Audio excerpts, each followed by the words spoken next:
Assalamualaikum warahmatullahi wabarakatuh. Saya sedang bersama dengan senior saya, kakak kelas saya di Mesir, Al-Mukarram, Ustadz Dr. Damanhur Abbas. Nikmati kajian-kajian tausiah beliau yang bergizi, berkualitas di channel Ustadz Damanhur Abbas. Jangan lupa tonton, subscribe, like, share, and comment. Assalamualaikum warahmatullahi wabarakatuh.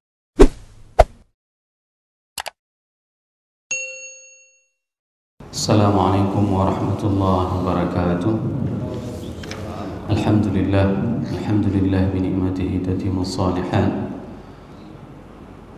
Alhamdulillah alladzi khassana bi kitabin unzil wa akramana bi nabiyyin ursil. Asyhadu an la ilaha illallah lahu da'watul haqq harisun 'alaiha wa awjaba tabsyiri biha wa takum minkum ummatun yad'una ila al-khair ويأمرون بالمعروف وينهون عن المنكر وأولئك هم المفلحون وأشهد أن محمدا عبده ورسوله بلغ الرسالة وأدى الأمانة ونصح الأمة وكشف الغمة حتى أتانا اليقين ليلها كنهارها لا يزيغ عنها إلا حالك.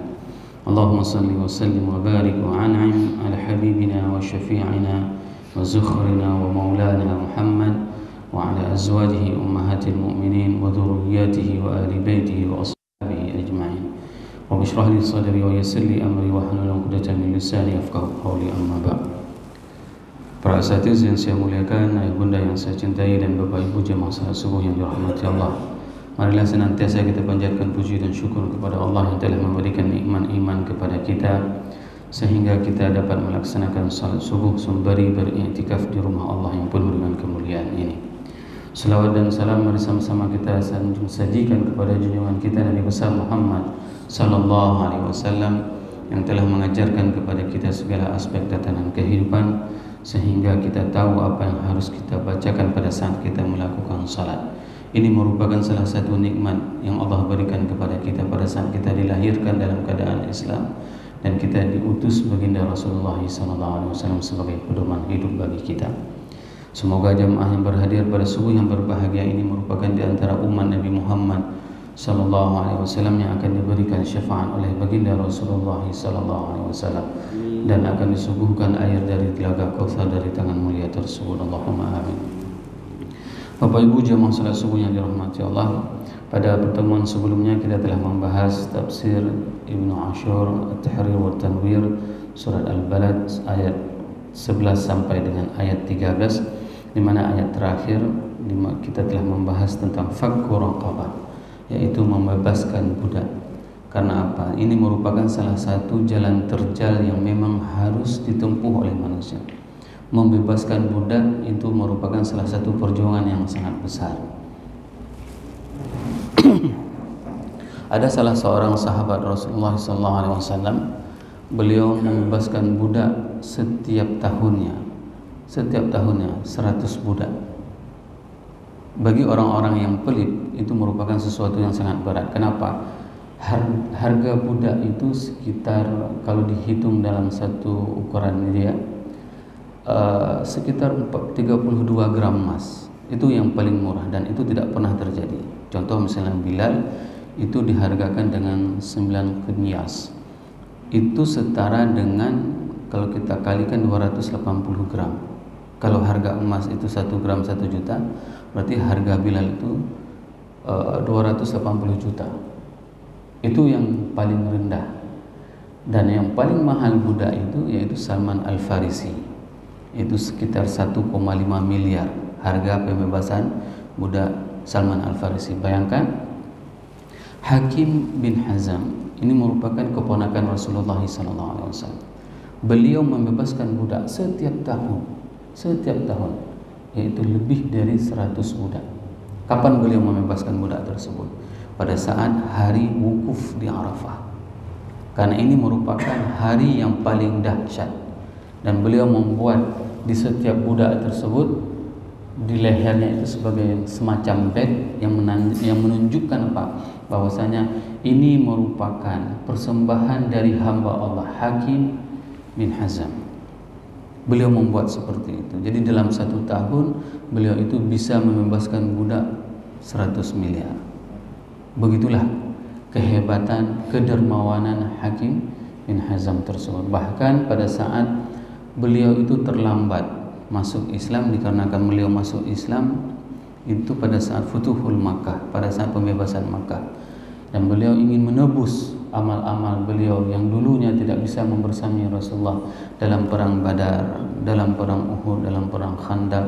Maka beliau membeli rumah orang-orang kafir Quraisy, tempat DPR-nya, istilahnya sekarang Senayannya, dibeli oleh Hakim bin Hizam. Senayan itu sekitar 100.000 dirham. Bayangkan saja 100.000 dirham itu sekian puluh miliar harganya. Dan itu beliau beli rumah tersebut, Senayan itu, lalu diwakafkan untuk umat Islam. Beginilah kemampuan, beginilah kedermawanan orang-orang, sehingga kita harus banyak mencontoh. Pada saat Al-Quran mengatakan jalan yang terjal, sebenarnya itu adalah memang jalan yang berat yang harus kita tempuh untuk menuju kepada surga, yaitu dengan cara membebaskan budak. Mungkin kalau perbudakan hari ini sudah tidak ada lagi, tapi banyak orang yang terbelenggu dengan hutang, banyak orang yang terbelenggu dengan berbagai macam permasalahan yang dialaminya. Maka pada saat kita membebaskan orang tersebut dari permasalahan yang membelenggunya, maka ini merupakan salah satu upaya bagi kita untuk menuju apa yang diperintahkan oleh Allah, yaitu fakku raqabah. Bapak Ibu jemaah yang dirahmati Allah, pada ayat yang ke-14 Allah berfirman, au it'amun fi yaumin zi masghabah, atau memberikan makanan pada hari zi masghabah. Zi masghabah itu merupakan hari yaumul ju' wa hiya masdarun ala wazanin maf'alah. Ini merupakan hari yang penuh dengan kelaparan. Wal muraddu bihi yaumul zil masghabah zamanun la naharun ma'ruf, bahwasanya hari di mana masyarakat itu tidak mempunyai makanan apapun. Inilah masa-masa paceklik. Pada saat krisis moneter, pada saat seperti itu, jika ada orang yang memberikan makanan kepada orang-orang yang tidak mempunyai makanan, maka mereka adalah orang-orang yang telah menerapkan apa yang diperintahkan oleh Allah, bahwasanya di antara belenggu, di antara jalan yang terjal itu adalah seseorang apabila dia memberikan makanan. Orang-orang yang memberikan makanan ini diungkapkan di dalam surat Al-Insan, bagaimana mereka akan mendapatkan kenikmatan dari Allah, di mana Allah berfirman dalam surat Al-Insan, innama nut'imukum liwajhillah la nuridu minkum jazaa'an wala syukura, bahwasanya pada saat seseorang memberikan makanan, maka mereka tidak menginginkan sesuatu kecuali hanya ingin mendapatkan keridhaan dari Allah. Dan ini merupakan salah satu kebiasaan sahabat Rasulullah SAW, yaitu Hakim bin Hizam tersebut. Beliau itu memberikan makanan kepada seluruh orang-orang yang melaksanakan ibadah haji. Bayangkan, dulu orang-orang yang pergi haji itu akan mendapatkan makanan gratis dari para dermawan-dermawan ini. Orang-orang sahabat Rasulullah SAW, mereka itu menyedekahkan hartanya kepada siapa? Kepada orang-orang yang memang melaksanakan ibadah haji. Dan ini merupakan salah satu kelebihan para sahabat Rasulullah SAW. Sebagaimana saya sering menceritakan, Masjid Nabawi itu dulunya yang ada atapnya itu hanya 3 saf pertama. 3 saf pertama itu diatapi dengan pelepah kurma, dan 2 atap belakang itu diatapi juga untuk siapa? Untuk ahlu sufah. Ahlu sufah itu adalah orang-orang yang memang fokus hanya ibadah, orang-orang miskin yang berada di Madinah. Mereka tidak ada pekerjaan lain dan mereka tidak ada penghasilan apapun. Kerjanya hanya ibadah saja. Siapa di antara mereka? Itu adalah Abu Hurairah. Dan mereka tidak meminta-minta kepada orang. Tapi siapa yang menanggung kehidupan mereka? Yang menanggung kehidupan mereka itu adalah para sahabat Rasulullah SAW. Sehingga kita harus berterima kasih kepada Abu Hurairah. Abu Hurairah sebagai ahlu sufah yang tinggal di dalam masjid, mendedikasikan ilmunya sehingga beliau itu meriwayatkan 5.000 hadis lebih. Sehingga apa? Sehingga kita hari ini tahu bagaimana cara berjalan Rasul, bagaimana cara makan Rasul, apa yang dilakukan oleh Rasulullah pada saat pagi hari, pada saat subuh hari, itu semua dicatat oleh Abu Hurairah. salah seorang sahabat Rasulullah SAW yang mendedikasikan dirinya untuk ilmu pengetahuan, sehingga suatu hari Abu Hurairah itu saking miskinnya itu, beliau itu terjatuh pingsan. Para sahabat yang lain semuanya memikirkan bahwasanya Abu Hurairah punya satu penyakit seperti penyakit ayan, tapi tidak. Begitu beliau bangun, beliau mengatakan, aku tidak sakit, aku pingsan dikarenakan aku tidak makan beberapa hari sehingga aku pingsan. Hari ini siapa di antara kita yang pernah pingsan dikarenakan kelaparan? Tidak ada. Alhamdulillah Allah berikan nikmat tersebut kepada kita. Bahkan kita tertidur dalam keadaan yang enak, tidur dalam keadaan yang ada kamar yang AC, di atas spring bed. Semua itu merupakan kenikmatan yang Allah berikan. Ayo mulai hari ini sisihkan sedikit dari kemampuan yang kita miliki dan pilih waktu yang terbaik. Contohnya misalnya, dulu kita sering mensedekahkan kepada orang tua kita. Pada saat hari ini orang tua kita sudah tidak ada lagi. Maka pada saat nafkah yang kita berikan kepada orang tua kita yang biasanya bulanan itu, maka kita alihkan dia untuk kita bersedekah kepada katakanlah fakir miskin, anak yatim. Setiap Jumatnya misalnya kita membuat nasi atau kita beli nasi, lalu kita sedekahkan kepada orang-orang yang kita cintai. Agar apa? Agar amal salih itu terus mengalir.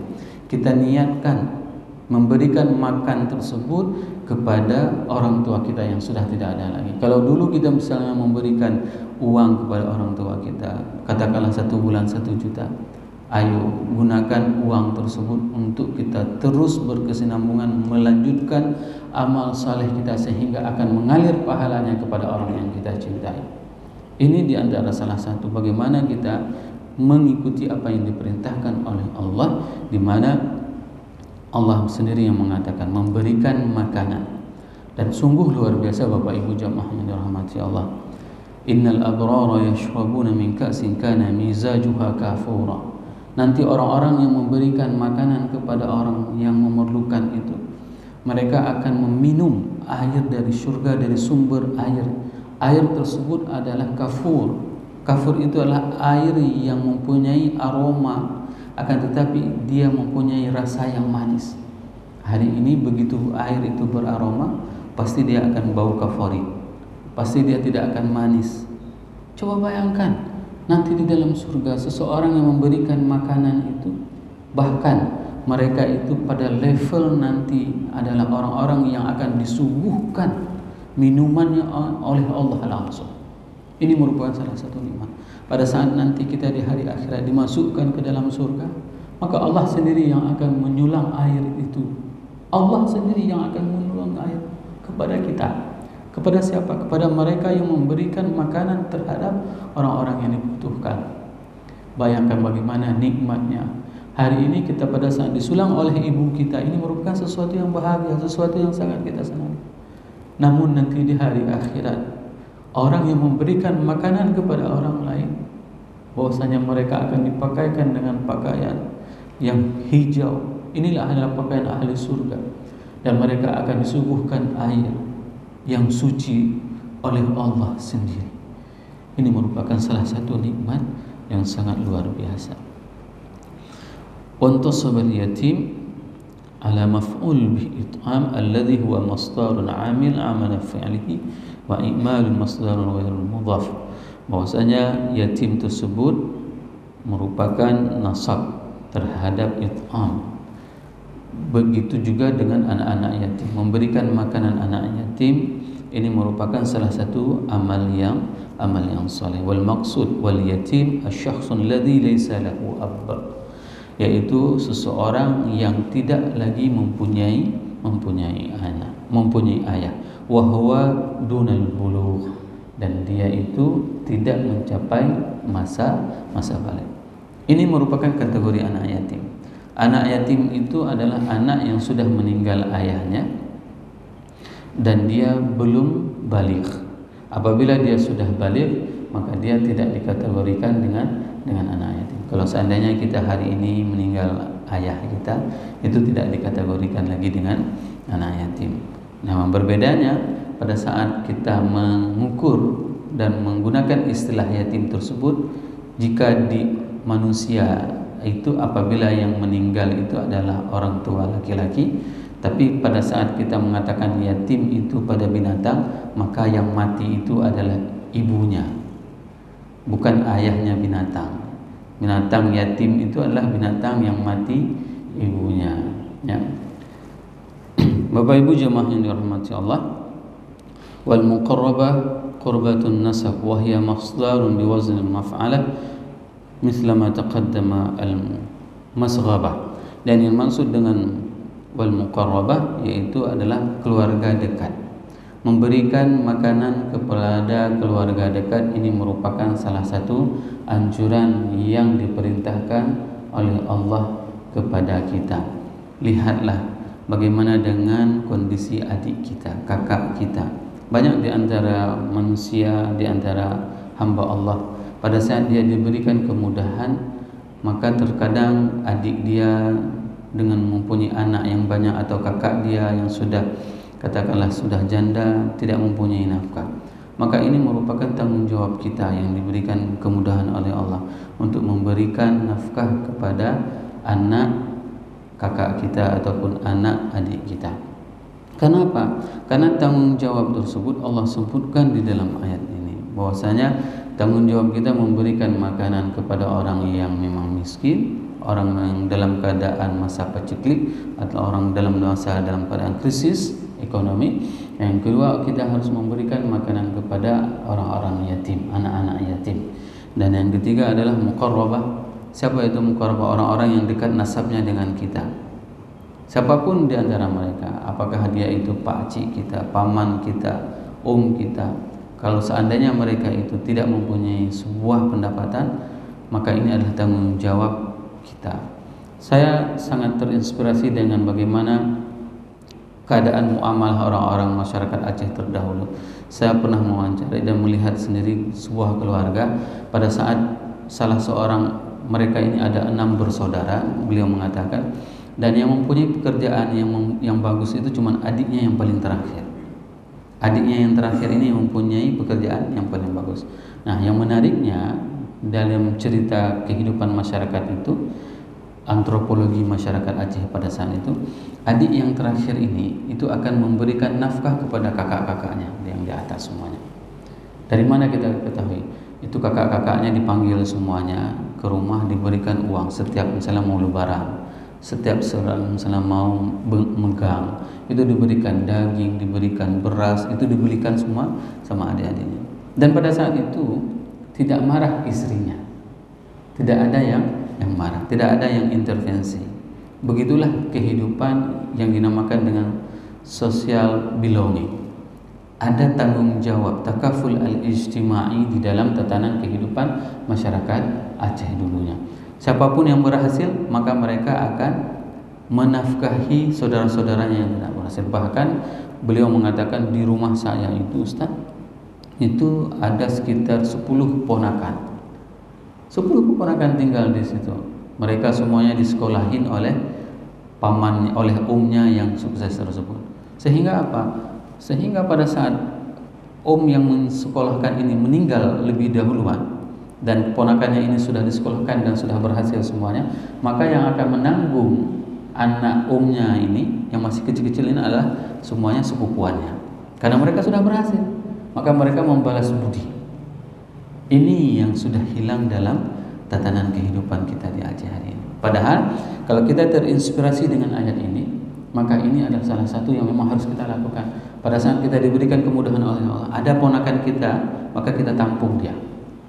Jangan hanya ditampung keponakan kita, keponakan istri juga ditampung. Terjadi keseimbangan. Begitu juga istri, jangan hanya yang ditampung keponakan dia, keponakan suami tidak pernah ditampung, tidak pernah dihitung. Inilah keseimbangan. Siapapun di antara saudara kita, kerabat kita, maka itu adalah menjadi tanggung jawab kita. Wal miskin al-faqir wa taqaddama fi suratul Baqarah, dan penjelasan tentang miskin itu adalah orang-orang yang fakir sebagaimana dijelaskan dalam surah Al-Baqarah ayat 184 di mana Allah berfirman, qauluhu ta'ala wa 'alal ladzina yutiqunahu fidyatut ta'amu miskin. Wa dzal matrabah sifatun lil miskin ju'ila al mutarab sifatun lil miskin ju'ilat al murtabatun alamatun ala al ihtiyaj bihasbil 'urf. Dan murtabah ini merupakan sifat bagi orang-orang yang miskin, ya. Dan dia wal murtabah masdarun biwaznin maf'alah aidan.